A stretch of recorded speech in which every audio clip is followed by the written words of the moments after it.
Hi everyone, this is Christina Safford. This is my week 2 project pre-planning. I chose to do a poplet, um, which is a way of making webs. It can be done by yourself or it can be done as a group project.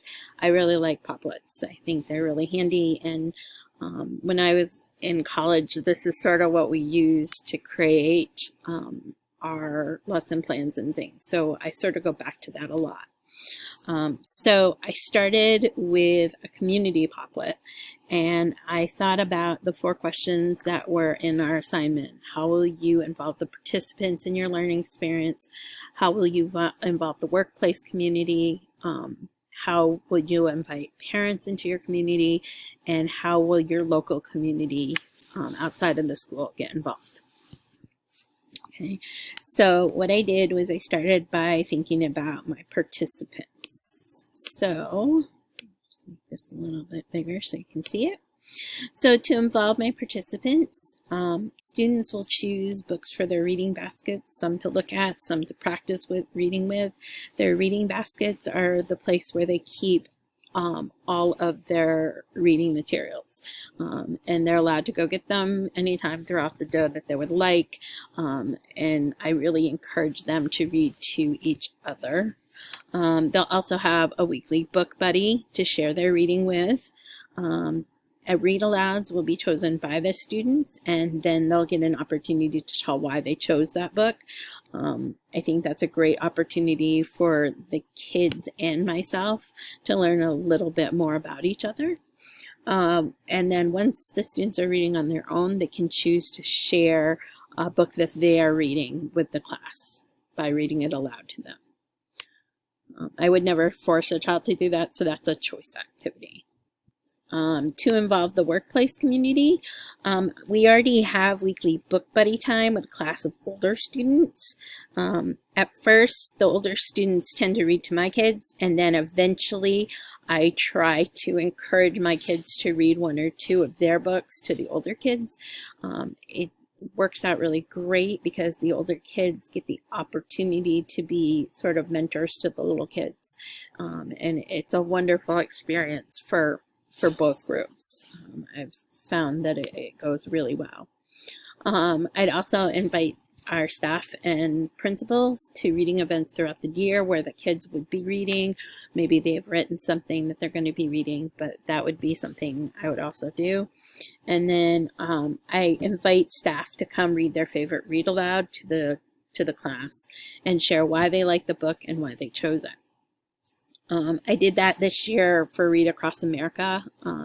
I put a sign-up sheet up on a Google Doc, and people signed up for a certain time, and they picked a favorite Dr. Seuss book, and they came and they read it, and they talked to the kids about the book, and it was a lot of fun. The kids have really enjoyed it, and so did the staff that don't usually get to come into my room. So that was kind of nice. To involve parents, I'd have families come for a reading day where their child reads to them, sometime probably at the end of the year when the kids are a little bit more confident in their reading. And then also doing at-home book projects. Pick a favorite book, find the sight words in the book, retell the story together, create a picture of the story, those types of things. I also, because my kids also get to bring small books home, I really encourage my parents to do that reading with them. So that's another way that I like to involve parents and keep them sort of in the loop. And to involve the outside community, again, this is something I already do. We have something called the Early Literacy Center, and we have volunteers that come in. Each one comes in once a week. And I have 3 volunteers, so I have 3 days a week where people come in to read with my students, and they talk about the books with them, and they pre-read them with them, and these books are the ones that are at their just right reading level. And then another idea that I had was to invite a preschool class to the classroom and have my kids read books to them. Again, that would be closer to the end of the year. The next area that I did a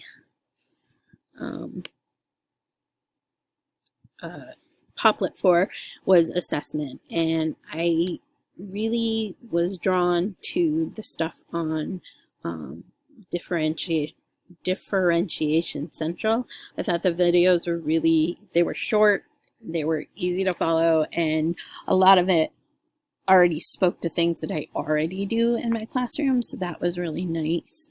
In terms of what I might employ to assist me in giving feedback, primarily it would be either audio files that I would say something to the student where they could respond, or it might be something that we did one-to-one in person. And honestly, grading for me is something that I don't really think about. It's not something that I really talk about with my kids. They're so little, they don't care about grades. That's not important to them. So most of what I do is to give feedback because that's what's important to them. It's something that they can take right then and there. So when I thought about assessment, I thought first about the baseline and summative assessments, and for what I'm thinking about doing, which is around Reader's Workshop, we already have a baseline and a summative assessment that we use. It's called the Primary Observation Assessment. It's written by Mari Clay. It is a group of 6 individual tests in reading and writing. They're done in a one-to-one format, so with each child. So I have 6 tests to give each child in my class. It takes a while, but the data that I get from it is really helpful. It gives me a good idea of what they already come into school knowing, and it gives me an idea of where I need to start with each kid. I can usually find out in that first baseline test whether a kid knows how to write their name or not, which is really important, or recognizes their name so that they can read it. So it's a really wonderful assessment, and I really enjoy it. We do our baseline in October. We like to give the kids like a month to sort of get used to being at school because they are so new. The second testing is done in January, and at that point we make adjustments if they're needed. And then summative testing is done in May. It's done orally with students with a very bare minimum of writing, which is also very nice. In terms of feedback, I have one-to-one reading conference discussions and feedback during the Reader's Workshop time. Students help create goals for their next reading conference based on our discussion. So if we're talking about, oh, I saw you using Chunky Monkey as a reading strategy a lot, but I noticed that you weren't using much of Lips the Fish. So we would say, okay, so next time we're going to work some more on using Lips the Fish as your reading strategy.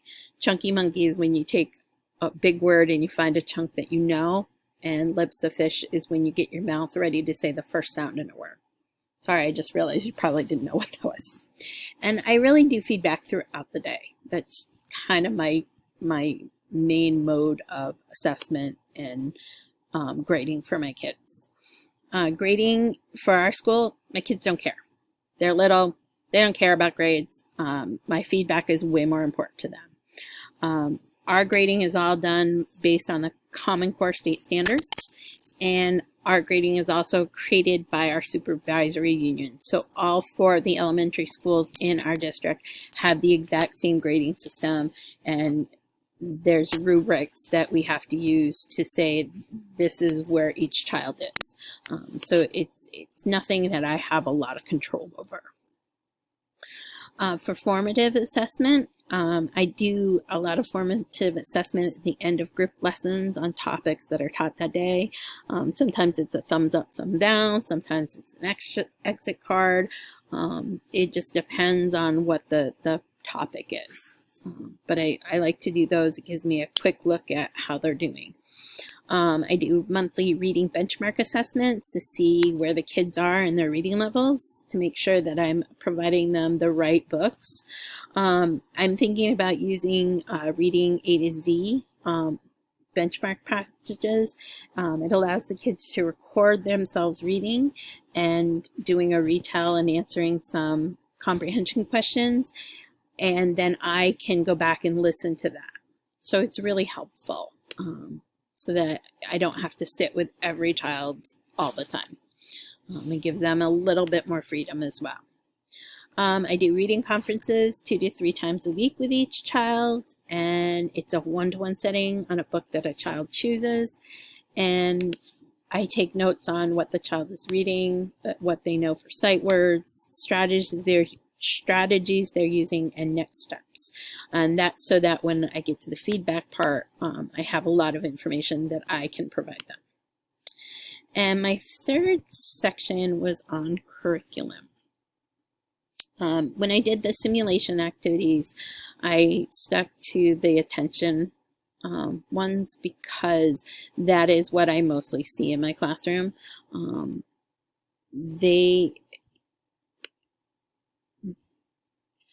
Honestly, they were really interesting to me, but I sort of already had an idea that that's what it was like, in terms of what it's like to have an attention problem, because I feel the same way sometimes in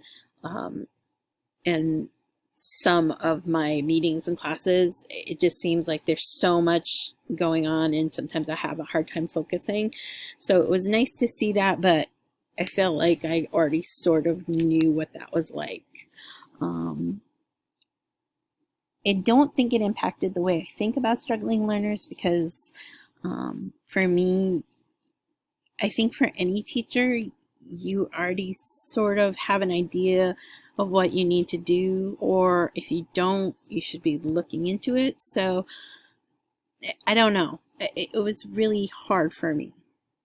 In terms of what resources I have in my school, we have a Title I team, which includes 3 literacy teachers and 2 math teachers that are math and reading lead people. So they come in, they help us out when we get stuck with a specific student, and they also help us do our intervention and enrichment during the day. So for curriculum, I'm looking into blended reading learning, because I think during the school closure, my kids, I wasn't able to give great reading instruction, and I would like to figure out a better way to do that. And I think using blended learning would be great, because then I can use both methods in the classroom, and then when they go out of the classroom, they'll still know what to do. I use the Reader's Workshop model. Kids choose books at their just right level to read based on my assessments, and there's whole group lessons, modeling, practice, and independent work. Then I thought of the 4 essential questions, and I talked about what students need to be able to do. So I thought about what I want my kids to be able to do at the end of the year. So they were things like recognizing 20 common high frequency words, telling the difference between fiction and nonfiction, reading books at a level C, which is a level system that elementary teachers sometimes use, retell stories including the character setting, important events, problems, and solution, and making inferences based on picture and text cues. Then I thought, how will we know when they've learned? And I kind of went back to my assessments, the primary observation assessment, weekly reading conferences, and informal assessments on benchmark reading passages. Sorry. What will we do when they haven't learned it? We are very lucky because we have we have intervention every single day. We use the multi-tiered systems of support. So every child is put into an intervention or enrichment group based on their needs. For kids that were struggling, I would do more informal assessments so I could see where they were needing help, and more individual reading conferences, and then doing double dips of group lessons with small groups or individuals as needed. And then for kids that already know it, again, we have enrichment groups that help for that. Kids choosing books at their own level. working on reading strategies that are more complex and making connections themselves